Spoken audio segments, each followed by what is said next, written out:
Hi friends, Ayyanar துணை serial இனி வரப்போகிற எபிசோட்ஸ்க்கான ப்ரோமோ தான் இந்த வீடியோவில் பார்க்க போகிறோம். வாங்க ஃப்ரெண்ட்ஸ் பார்க்கலாம். திவ்யா வந்து பணமே நீங்கள் இன்வெஸ்ட் பண்ண வேணாம், உங்ககிட்ட இருக்கிறம்போது கொடுங்க, உங்களை மாதிரி ஒரு நல்ல ஆளை நாங்கள் மிஸ் பண்ண விரும்பலை அப்படின்னு சொல்லிட்டு நிலா கிட்ட வற்புறுத்தி கேட்டுட்டு போனாங்க. அதுக்கப்புறம் தான் நிலா சரின்னு சொன்னாங்க. ஆனால் ஆஃபீஸ் ஓப்பன் பண்ணது உடனே நிலா பயங்கரமாக அசிங்கப்படுறாங்க.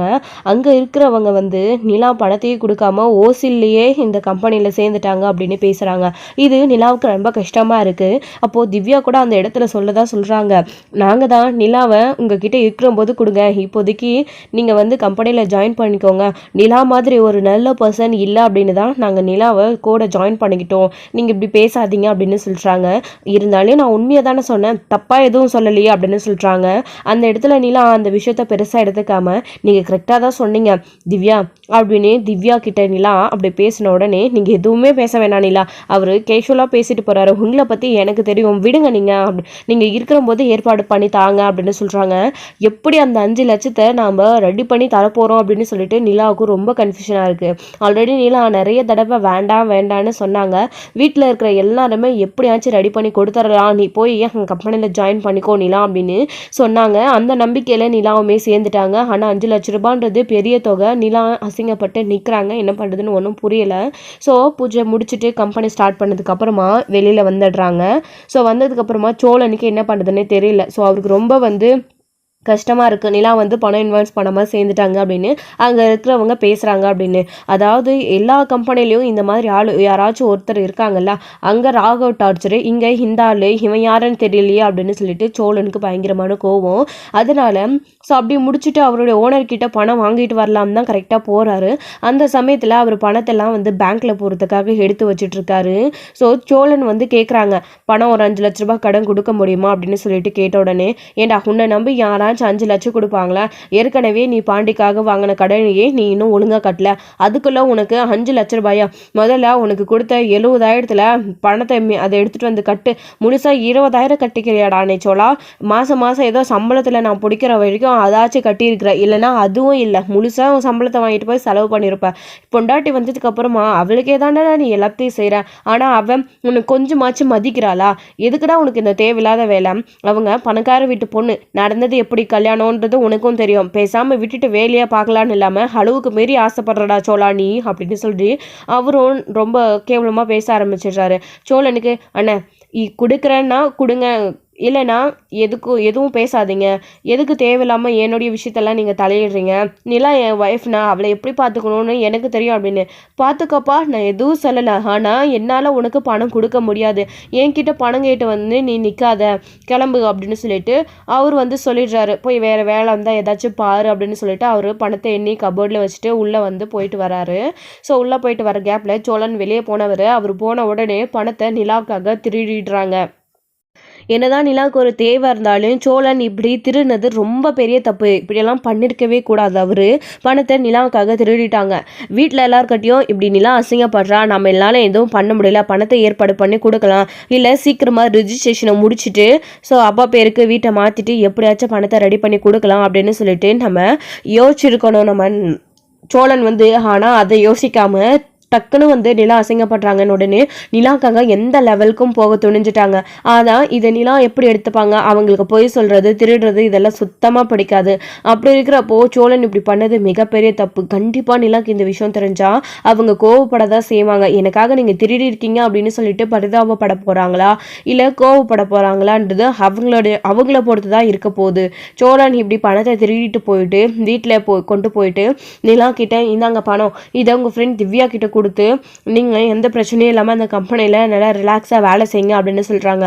அப்போது சோழன் இவ்வளோ பணத்தை எடுத்துகிட்டு வந்து கொடுத்த உடனே வீட்டில் அத்தனை பேருமே ரொம்பவே அதிர்ச்சி ஆகுறாங்க. ஏது இந்த பணம் எப்படி வந்துச்சு அப்படின்னு எல்லாம் கேட்க செய்கிறாங்க. அப்போது நம்ம சோழன் இருந்துக்கிட்டு, நான் எங்கெங்க வாங்கிட்டு வர போகிறேன், வேறு யார்கிட்ட, என்னோட ஓனர்கிட்ட தான் அப்படின்னு கேட்குறாங்க. டே சோழா, பாண்டி கடை ஆரம்பிக்கும் போதே நம்ம பணத்தை ரெடி பண்ணோம். அவங்க கிட்ட தான் நீ கடன் வாங்கின, திரும்பவும் நீ கடன் கேட்ட உடனே அவர் எப்படிடா கொடுத்தாரு அப்படின்னு. ஆனால் என்னோட நல்ல நேரம், அதுவும் நிலாவோட நல்ல நேரம், அவர் பணத்தை பேங்க்ல போகிறதுக்காக எண்ணி வச்சிருந்தாரு. எனக்கு கடனாக 5 லட்சம் தேவைன்னு உடனே அவர் எடுத்து கொடுத்துட்டாருன்னு அப்படின்னு சொல்லிட்டு சோழன் வீட்லேயும் போய் சொல்லிடுறாரு. ஓ அப்படியாடா சோழா, உண்மையிலே ஓனரு ரொம்ப பெரிய மனுஷடா அப்படின்னு. என்னடா சீக்கிரம் திருப்பி கொடுக்க சொல்லி கேட்டிருக்காரா அப்படின்னு. அதெல்லாம் ஒன்றும் இல்லை, என்ன பொறுமையாகவே நீ கொடுடா சோழா, உன் ஒய்ஃப்காக தானே நீ கேட்குற அப்படின்னு சொல்லி அவர் எடுத்து கொடுத்தாரு. நான் கேட்ட உடனே இல்லைன்னு சொல்லாமா அப்படின்னு சொல்லி சோழன் அவர் இஷ்டத்துக்கு அடிச்சு விடுறாரு. நிலாவுமே இந்த பணத்தை பார்த்த உடனே ரொம்ப தேங்க்ஸ் சோழன், நான் அசிங்கப்படுற உடனே நீங்கள் வாங்கிட்டு வந்து கொடுத்துருக்கீங்க. கம்பெனியில் அப்படி பேசினதுனால, அந்த ஆள் அப்படி பேசினதுனால தானே நீங்கள் பணத்தை ஏற்பாடு பண்ணி கொடுத்துருக்கீங்க அப்படின்னு கேட்ட உடனே, ஆமாங்க, நீங்கள் போய் மற்றவங்க முன்னாடி அசிங்கப்பட்டு நிற்கணுமா, நீங்கள் அசிங்கப்படுறத எக்காலத்துலையும் என்னால் பார்க்க முடியாது, அதுக்காக தானே உங்களுக்கு இந்த பணத்தை ரெடி பண்ணி கொடுத்தேன், இந்தாங்க வச்சுக்கோங்க அப்படின்னு சொல்லிட்டு சோழன் கொடுத்த உடனே நிலா அதை வாங்கிக்கிட்டு ரொம்பவே சந்தோஷப்படுறாங்க. ஸோ வாங்கிட்டு போய் திவ்யா கிட்ட இதை கொடுத்துட்டு வந்துடலாம் அப்படின்னு சொல்லிட்டு நிலா யோசிக்கவும் செய்கிறாங்க. போடாமா சோழன் அப்படின்னு கேட்குறாங்க. சரி போகலாம் அப்படின்னு சொல்லிட்டு, ஆனால் நான் போய் இந்த பணத்தை கொடுத்துட்டு வந்துடுறேன்னு அப்படின்னு கிளம்புறாங்க. சந்தோஷம் பாடிலா, நீ கம்பெனி ஆரம்பித்து நல்லா மேலும் மேலும் இன்னும் வளரணும்ப்பா, யாருக்கிட்டேயோ போய் நீ வேலை செய்கிறத விட நீ முதலாளி ஆகணும்ப்பா, போயிட்டு வாப்பா அப்படின்னு சொல்லிட்டு சோழன் அனுப்பி வைக்கிறாரு. பாண்டி கூட ரொம்ப சந்தோஷப்படுறாங்க. அப்போது சோழனும் நிலாவும் அந்த பணத்தை எடுத்துகிட்டு போகிறாங்க. நேராக திவ்யா ஆஃபீஸ்க்கு போய் அந்த ஆள் அங்கே இருக்கிறாரு. அந்த ஆள் முன்னாடியே சோழன் வந்து கெத்தாக வந்து, இன்னாங்க யாரும் இங்கே ஓசியில் வேலை செய்யலை, நிலாவும் பணத்தை கொடுத்துருவா, நீங்கள் ரிக்வெஸ்ட் பண்ணி பணத்தை கொடுக்காததுக்கு முன்னே நீங்கள் ஜாயின் பண்ணிக்கோங்க, எப்போ வேணாலும் பணத்தை கொடுங்கன்னு சொன்ன ஒரு வார்த்தைக்காக தான், உங்களோட வார்த்தைக்காக தான் நிலா வந்து இந்த கம்பெனியில் ஜாயின் பண்ணாங்க. ஆனால் பணத்தை கொடுக்காம ஏமாற்றணுன்ற எண்ணம் எங்களுக்கு கிடையாது. கண்டிப்பாக நாங்கள் எப்படியாச்சும் ரெடி பண்ணி கொடுத்துருப்போம். ஆனால் என்னைக்கு நிலாவை பற்றின இந்த கம்பெனி ஒரு பேர் வந்துடுச்சோ, இதுக்கப்புறம் பணத்தை கொடுக்காம இருக்கிறது சரியில்லைல்ல, இதா திவ்யா அப்படின்னு சொல்லிட்டு டைரக்டா வந்து பணத்தை எடுத்து கொடுக்குறாங்க நிலாவும் சோழனும். இதை பார்க்கும்போது அந்த ஆளுக்கு வந்து அப்படி கோபம் வருது. இவர் இப்படி பண்றது, சோழன் இப்படி பண்றது, ஆனா நிலா அசிங்கப்படக்கூடாதுன்றதுக்காக தான் அவர் அப்படி பண்றாரு. நீங்களே கொடுங்க சோழன் அப்படின்னு கேட்குறாங்க. நீங்களே கொடுங்க அப்படின்னு சொல்லிட்டு ஒருத்தர் மாற்றி 2 பேருமே கொடுக்கலாம் அப்படின்னு சொல்லிட்டு பணத்தை சேர்ந்து திவ்யா கிட்ட கொடுக்குறாங்க. ஏன் திவ்யா, நிலா கிட்ட வந்து திவ்யா சொல்றாங்க, நான் அவசரப்பட்டு நீங்க எதுவும் பண்ண வேணாம், பொறுமையாக கொடுங்கன்னு தானே சொன்னேன் அப்படின்னு. இருக்கட்டும், எப்போவா இருந்தாலும் நான் கொடுக்க வேண்டியது தானே. அது மட்டும் இல்லாமல் எனக்குமே மனசு ரொம்ப ஊர்த்தலாக இருந்துச்சு, பணம் கொடுக்காம இந்த கம்பெனியில் ஜாயின் பண்ணியிருக்கோமே அப்படின்னு சொல்லிட்டு. அதனால தான் எப்படியோ ஒரு வழியாக ஏற்பாடு பண்ணிட்டு வந்தோம். சோழன் தான் எனக்காக பணத்தை ரெடி பண்ணிட்டு வந்தார், நீ வாங்கிக்கோ திவ்யா அப்படின்னு சொல்லிட்டு அந்த பணத்தையும் திவ்யா கிட்ட கொடுத்துட்றாங்க. திவ்யா கிட்ட கொடுத்ததுக்கப்புறமா பேசிட்டு, ஸோ நான் நாளையிலேருந்து கம்பெனிக்கு வந்துடுறேன், இன்னைக்கு எனக்கு கொஞ்சம் வேலை இருக்குது அப்படின்னு சொல்லிட்டு நான் வீட்டுக்கு கிளம்பி போயிடுறாங்க. இங்கே திவ்யாவும் அவங்களுடைய ஃப்ரெண்டும் இன்னொருத்தவங்களும் சேர்ந்து இந்த கம்பெனியை எப்படி என்ன பண்ணலாம் அப்படின்னு சொல்லிட்டு அடுத்தடுத்த ப்ராஜெக்டை ஸ்டார்ட் பண்ணிட்டு இருக்காங்க. கம்பெனி நம்மளுக்கு பெரிய பெரிய ப்ராஜெக்ட் வரணும் அப்படின்னு சொல்லிட்டு வெயிட் பண்ணிட்டும் இருக்காங்க. இன்னொரு பக்கம் நிலா வீட்டுக்கு வந்துட்டு இருக்கும்போது சோழன் கிட்ட, உங்களுக்கு என்னங்க அவ்வளோ கோவம், பரவாயில்லையே, என்னை பற்றி ஒரு வார்த்தை தப்பாக பேசின உடனே அடுத்த நிமிஷமே பணத்தை ஏற்பாடு பண்ணிட்டு வந்து கொடுத்துருக்கீங்க, ரொம்ப ரொம்ப தேங்க்ஸ் சோழன், அவர் முகம் போகிற போக்க பார்த்துருக்கணுமே நீங்கள் அப்படிப்பட்ட ஒரு கேள்வி கேட்கும்போது அப்படின்னு சொல்லிட்டு நிலா கேட்கவும், பின்ன சும்மா விட்டுருவேனாங்க நான் அப்படின்னு சொல்லிட்டு சோழன் இங்கே நிலா கிட்ட பந்தா காட்டிட்டு வராங்க. இருந்தாலும் சோழனுக்கு மனசுல ஒரு படபடப்பு இருந்துக்கிட்டே இருக்கு. இப்போ பணத்தை காணோம் அப்படின்னு தெரிஞ்சா அவர் எந்த அளவுக்கு கோவப்படுவாருன்றது தெரியலையே, நம்ம மேலே எதுவும் சந்தேகம் வந்துடுமா, என்ன ஆகும் ஏதாகும்னு ரொம்ப பதற்றத்துலேயே இருக்காங்க. ஸோ சோழன் வந்து அடுத்து வந்து அப்படி வீட்டுக்கு போன உடனே, என்னப்பா பணத்தை கொடுத்துட்டு வந்துட்டீங்களா அப்படின்னு சேரன் கேட்குறாரு. அதெல்லாம் கொடுத்துட்டோன்னா அப்படின்னு சொல்லிட்டு, சரிப்பா உட்காருங்க சாப்பிடலாம் அப்படின்னு சொல்லிட்டு சாப்பிட்றாங்க. சாப்பிட நிற்கும் போது கரெக்டாக அவருடைய ஓனர் வந்து அந்த சைடில் வந்து பணத்தை திரும்பவும் பேங்க்கில் போடலாம் அப்படின்னு சொல்லிட்டு உள்ள ரூமுக்கு போயிட்டு வந்தவர் பணத்தை தேடுறாரு, எங்கேயுமே கிடைக்கல. சுற்றியும் மத்தியும் பார்த்தாலும் யாருமே ஆள் இல்லை, இங்கே நம்மளை தவிர வேறு யாருமே இல்லை, பணத்தை யார் எடுத்திருப்பான், இப்போ தானே நம்ம எண்ணி வச்சுட்டு போனோம் அப்படின்னு சொல்லிட்டு அவருக்கு ஒரே சந்தேகமாக இருக்குது. அப்புறம் வேறு வழி இல்லாமல் என்ன பண்ணுறதுன்னு தெரியாமல் யோசிச்சு பார்க்குறாரு. அவரும் அங்கே சிசிடிவி கேமராவும் வச்சுருக்காரு, செக் பண்ணி பார்க்கலாம் அப்படின்னு சொல்லிட்டு செக் பண்ணி பார்க்குறாங்க. யாரையும் நம்ம சந்தேகப்படக்கூடாது அப்படின்னு.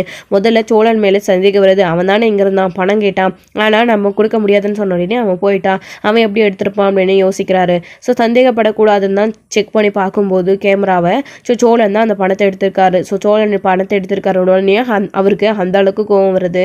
இவனுக்கு இந்த அளவுக்கு துணிச்சல் ஆயிடுச்சா, இவனுக்கு இருக்கு இன்னைக்கு அப்படின்னு சொல்லிட்டு இங்கே கோவத்தோடு வந்து நேராக சோழனுடைய வீட்டுக்கு வராங்க. சாப்பிட உட்காந்துட்டு சாப்பாடு பரிமாறிட்டு சாப்பாடு வாயில் வைக்க போகிறாரு. டே சோழா அப்படின்னு சொல்லிட்டு வெளியிலேருந்து கோவமாக கத்துறாரு. என்ன சோழா, உன்னுடைய ஓனர் வந்திருக்காரு போல இருக்கு, என்னடா ஏதாச்சும் மறந்து வச்சுட்டு வந்துட்டியா, இல்லை ஏதாச்சும் சவாரிக்கு கூப்பிட்றாரா, ஃபோன் இது எடுக்கலையா அப்படின்னு கேட்குறாங்க. அது அப்படின்னு சொல்லிட்டு ஒன்றும் இல்லைண்ணே, நான் போய் பார்த்துட்டு வரேன் அப்படின்னு சொல்லிட்டு சோழன் வெளியில் எழுந்திரிச்சு தாயங்கிக்கிட்டே வராரு. என்னண்ணே என்ன விஷயம் அப்படின்னு. என்னடா எதுவுமே தெரியாத மாதிரி நடிக்கிறியாடா பொறுக்கி நாய் அப்படின்னு சொல்லிட்டு அங்கே பல்லாருன்னு அரைஞ்சிடுறாரு. அப்போது இங்கே பயந்துக்கிட்டு எல்லாருமே என்ன ஆச்சு வெளியே சத்தம் கேட்குது அப்படின்னு பல்லவன், நிலா, சேரன், பாண்டி, நடேசன் கூட அங்கே தான் இருக்கிறாரு. எல்லாருமே வேகமாக போகிறாரு.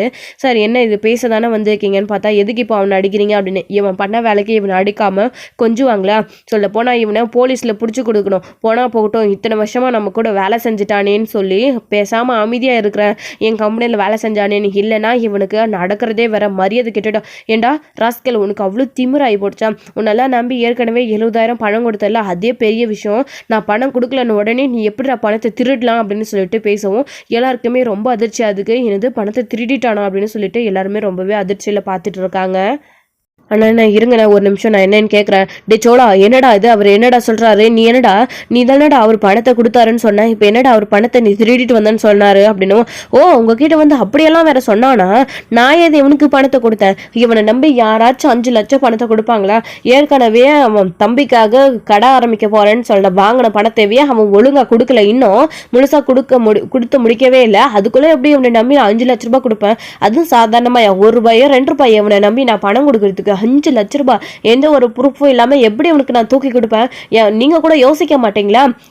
இப்போ என்ன பண்ணுவே தெரியாதரா சோழா, எனக்கு இன்னும் 2 நிமிஷத்தில் என் பணம் வேணும், நான் இங்கேயே நிற்கிறேன், பணத்தை மட்டும் கொடுத்துட்டேன், நான் பாட்டுக்கு உன்னை எதுவும் பிரச்சனை பண்ணாமல் பணத்தை வாங்கிட்டு போயிடுவேன், ஆனால் நீ பணத்தை கொடுத்ததுக்கு அப்புறமா அந்த பக்கம் திரும்பவும் கார் எடுத்து கூட வச்சிடாதரா, எங்கடா கார் சாவி கொடுறா அப்படின்னு சொல்லிட்டு இங்கே சோழனோட ஜோப்பில மேலே கீழெல்லாம் தேடிட்டு இருக்காரு. ஸோ சோழன் அப்படியே மர மாதிரி நின்றுட்டு இருக்காரு தப்பு பண்ணிட்டு. நிலாவுக்கு ரொம்பவே அதிர்ச்சியாக இருக்குது. சோழன் இவர் சொல்றதெல்லாம் உண்மையா அப்படின்னு கேட்டுட்டு இருக்காங்க.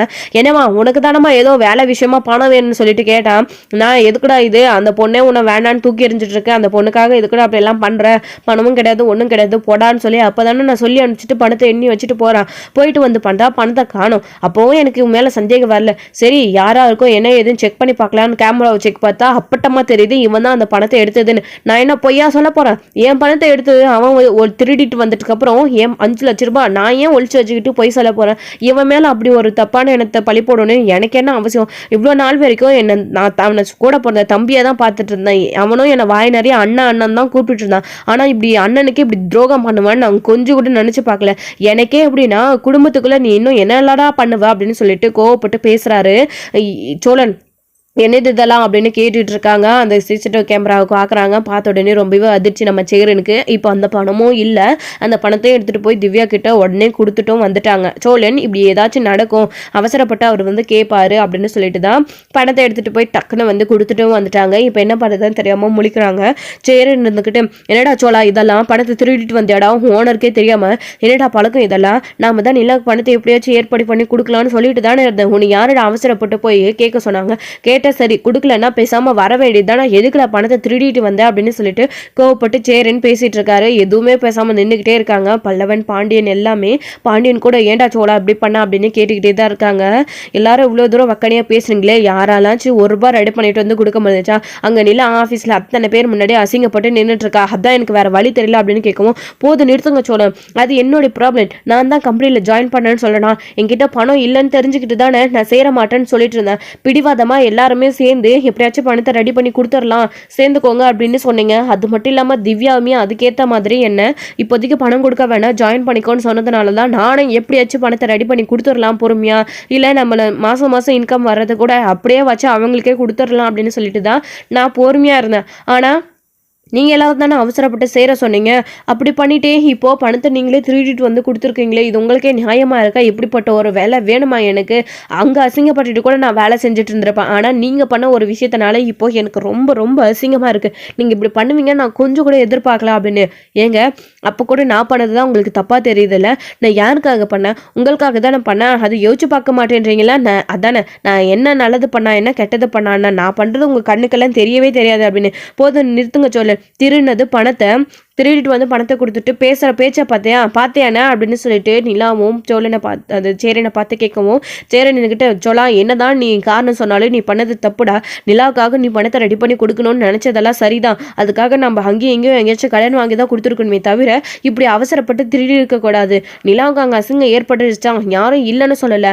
ஆனால் எப்படியாச்சும் ஒரு வழியாக கொஞ்சம் நஞ்ச பணத்தையாச்சும் 1 லட்சமோ 2 லட்சமோ ரெடி பண்ணி கூட திவ்யா கிட்டே இப்போதைக்கு இதை வச்சுக்கோ, பின்னாடிக்கே நான் இன்னும் கொஞ்சம் ரெடி பண்ணி தரேன்னு பொறுமையாக நம்ம 1-2 நாளில் நம்ம ரெடி பண்ணி கொடுத்துருக்கலாம். அதுக்குள்ளே அவசரப்பட்டு இப்படி எடுத்துகிட்டு போய் நீ கொடுத்துட்டு வந்தது ரொம்ப ரொம்ப பெரிய தப்புடா.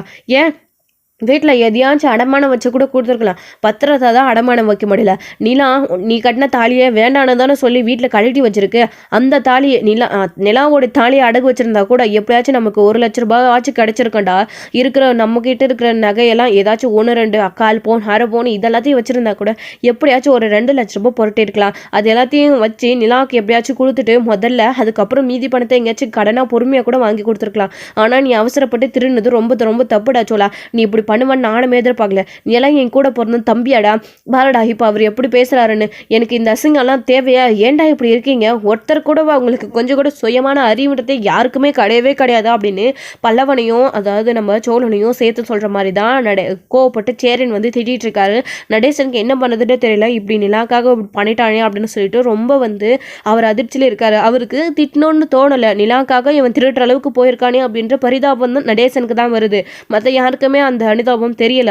எல்லாருமே வந்து சோழன் திருநது தப்பு அப்படின்னு கோவப்பட்டு அவங்களை திட்ட தான் செய்கிறாங்க.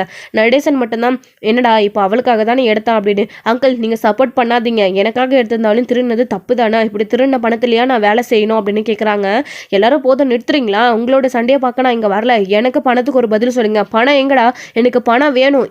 இல்லைன்னு வச்சுக்கோ வேலை செஞ்ச பாவத்துக்காக நான் பொறுமையாக விட்டுருக்கேன். இல்லைன்னா நான் இன்னொரு போலீஸ் ஸ்டேஷனில் கம்ப்ளைண்ட் கொடுத்து ஆதாரப்பூர்வமாக என்கிட்ட இருக்குது, போலீஸை வச்சு உன்னை உள்ளே தள்ள முடியும், பேசாமல் ஒழுங்காக பணத்தை கொடுத்துரு அப்படின்னு சொல்லுவோம். ஆனால் அவன் திருநது தப்பு தான், போலீஸ் கேஸுன்னெல்லாம் போகாதீங்கண்ணே.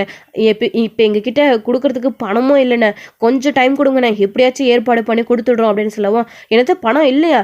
இப்போ தானடா 2 மணி நேரத்துக்கு முன்னாடி என்கிட்ட வந்து நின்றுட்டு வந்தான் உன் தம்பி. அதுக்குள்ளே பணத்தை என்ன பண்ணீங்க? திருடிட்டு வந்த உடனே என்ன ட்ராமா பண்ணுறீங்களா? ஒருவேளை குடும்பமாக சேர்ந்து பிளான் போடுறீங்களா அப்படின்னுலாம் அவர் பேசவும், ஏன்னா அப்படிலாம் பேசுறீங்க, அப்படிலாம் பேசாதீங்கண்ணா அப்படின்னு சேரன் சொல்லிட்டு இருக்காரு. ஆனால் அப்படியெல்லாம் எதுவும் இல்லைண்ணா அப்படின்னு. நீ பேசாத, வாயை மூடுடா, உனக்கு பேச தகுதியே கிடையாது. இப்போ பணத்தை கொடுக்க போறியா இல்லையா? எங்கடா பணம் அப்படின்னு கேட்கவும், ஆனால் அது நிலாவோட வேலை விஷயமா கொடுத்தாச்சுன்னா அப்படின்னு சொல்லவும், ஓ திருடிட்டு வந்த உடனே நான் வந்து கேட்பான்னு தெரிஞ்சுக்கிட்டு பணத்தை எடுத்துகிட்டு போய் கொடுத்துட்டியா? இப்போ எனக்கு என்ன பதில் சொல்லுவேன் நீ? இப்போ என் பணம் வேணும், கார் சாவி எங்கடான்னு கேட்டுட்டு இருந்தேன். கோவப்பட்டு திட்டிட்டு இருக்கவும், ஆனால் நான் கோவப்படாதீங்கண்ணே, நான் கார் சாவி எடுத்துகிட்டு வந்துடுறேன் அப்படின்னு. ஆனால் எடுத்துகிட்டு வராதண்ணே அப்படின்னு சோழன்னு சொல்லிட்டு இருக்கவும், நீ பண்ண வேலைக்கு அமைதியாக இருந்துருடா அப்படின்னு சொல்லிட்டு சேரன் போயிட்டு கார் சாவி எடுத்துகிட்டு வந்து கொடுக்குறாரு. இனி வேலைக்கு அந்த பக்கம் தலை வச்சு கூட படுக்காத. என்கிட்ட வாங்கின பணத்தை 5 லட்சத்தோடு சேர்த்து இப்போ 50,000 எல்லாத்தையும் சேர்த்து கணக்கு பண்ணி எனக்கு வட்டி கூட வேணாம். என் பணத்தை நீ 5 லட்ச ரூபாயை நீ எடுத்துகிட்டு வந்து என் கையில் ஒப்படைக்கிற. இல்லைன்னு வச்சுக்கோ நான் என்ன பண்ணுவேன்னு எனக்கே தெரியாச்சோடா. உனக்கு எண்ணி 2 நாள் தான் டைம், அதை மீறி நீ எடுத்துகிட்டு வரல, கண்டிப்பாக நான் என்கிட்ட இருக்கிற ஆதாரத்தை வச்சு கம்ப்ளைண்ட் கொடுத்து நான் உள்ள தூக்கி போட்டுருவேன். பண விஷயம் சோழா, நான் சும்மா இருக்க மாட்டேன். 1 ரூபா 2 ரூபாயில் நான் கஷ்டப்பட்டு சம்பாதிச்சுடா. என் உழைப்பில் என் பொண்டாட்டி நகை அடகு வச்சு தான் இவ்வளோக்கும் நானே அந்த ட்ராவல்ஸ் நடத்திட்டு வரேன்டா.